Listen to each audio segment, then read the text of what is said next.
Hey folks, I'm Mr. Hartzler, and I wanted to talk to you about square root functions. And for me, with my Algebra 2 book, this means that we're talking about Chapter 6, Section 3. First thing is, this is the parent function. F of x equals the square root of x. Our domain is all x's, such that, or but, x has to be greater than or equal to 0. Our intercept is going to be, for the x-axis, 0. For the y-axis, also 0. We are not defined for x values that are less than 0. That pretty much means I can't take the square root of a negative number. For our end behavior, or as x is getting closer to 0, my y value is also getting closer to 0. If we look at our graph right here, that pretty much is saying that as I'm going towards 0, my y value is getting closer to 0. For x's, as x values get greater or go towards infinity, my y values do the same thing. They go up to infinity. So as I move to the right, I go up and up and up, and it keeps going in that same trend. Let's talk about some examples. Finding the domain or range, and identifying them. So what we just said was we can't take the square root of a negative number. That is what impacts our domain. So I take everything that's underneath that square root, and I say, okay, you cannot be less than 0. That means you must be greater than or equal to 0. I can take the square root of 0. That is why it's included in this. And then I solve for x. So x is greater than or equal to 2. That, again, is just the stuff underneath the square root, nothing else. So I'd write this in fancy terms. It's the set of x values such that x must be greater than or equal to 2. Now let's look at range. The range is actually going to require us to know the domain first. We're going to plug that value in. So f of 2 equals the square root of 2 minus 2 plus 4. We simplify this a little bit. We know that f of 2 equals, well, 2 minus 2 is 0. Square root of 0 is still 0 plus 4. So f of 2 equals 4. That means that my y values, or my f of x's, have to be such that they are greater than or equal to that number 4. Looking back very quickly at our parent function, if our x value only goes down to 0, then our y value only goes down to 0. The same is true over here. If our x's can only go down to 2, then that's the smallest number I can plug in here. That gets me 0 plus 4. In any other situation, this is larger than 0. So let's say x is 6. 6 minus 2 is 4. Square root of that is 2. 2 plus 4 gets me 6. That's greater than 4, so we're still okay. All right, let's go on to the next one. This talks a little bit about the general overall pieces here. A is my stretch. It also shows me if I'm going to go open up or if I'm going to go down. If it's negative or less than 0, it's going to go down, and that's going to change our range a little bit. Horizontal shift comes from our h value, and our k does our vertical shift. Let's look at that in practice when we actually go over a problem. We're going to graph these two functions and state their domains and range. Let's first find the domain of part A here.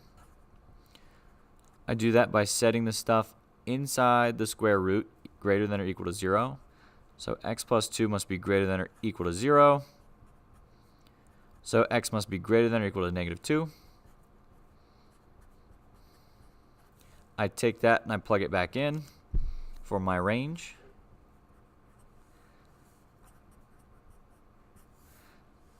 Two plugged in there.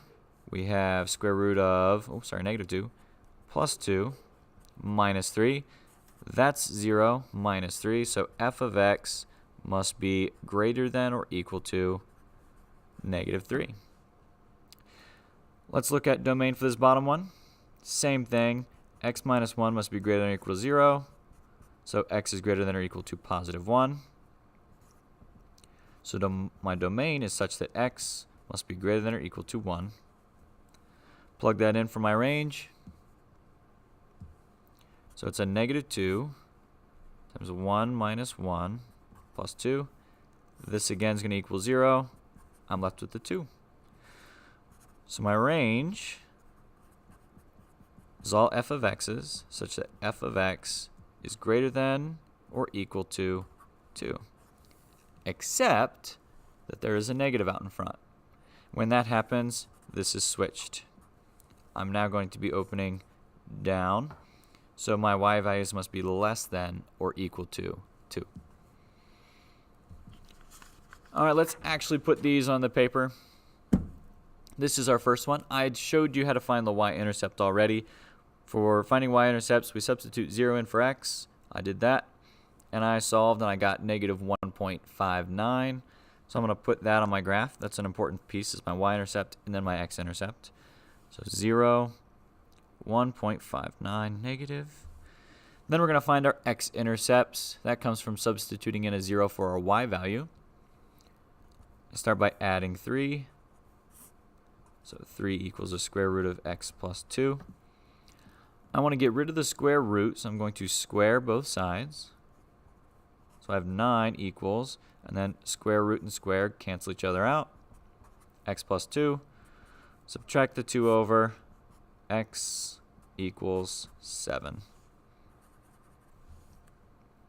Then I'm going to look at my graph, or sorry, my function, and this 2 here says I go the opposite of the plus, so I go left 2. Since this is separate from my square root, I do exactly what it says, and I go down 3. Left 2, down 3. And then I can connect my little dots. And I missed a little bit, so I just make my dot a little bit bigger. That is this first function. We had a positive in front of our square root, which guarantees us we're going up. X plus 2, I go to the left 2, minus 3, I go down 3. All right, let's do the next one. X-intercepts, again, I'm substituting a 0 in for my y. I'm going to subtract 2 from both sides. Divide everything by negative 2. Cancels on my right. Actually cancels on my left, and I'm left with a 1. I square both sides to get rid of the square root, and 1 squared is, 1. Add 1, add 1. 2 equals x. So I cross right there. I then need to find my y-intercept. I plug a 0 in for my x value there. And I solve for everything else. Oh, but wait. 0 minus 1 is negative 1. And can I even do that? Can I take the square root of a negative 1? No. So I am undefined here, which means I don't even have a y-intercept. Well, where's my point going to be? I'm going to be right 1, and I'm going to be up 2, right here. And since this value is negative, I know I'm going down, so here we go. That is our graph. If we had the positive version of this, it would just go up and over, and it would look like a sideways parabola. I hope this was helpful, everybody.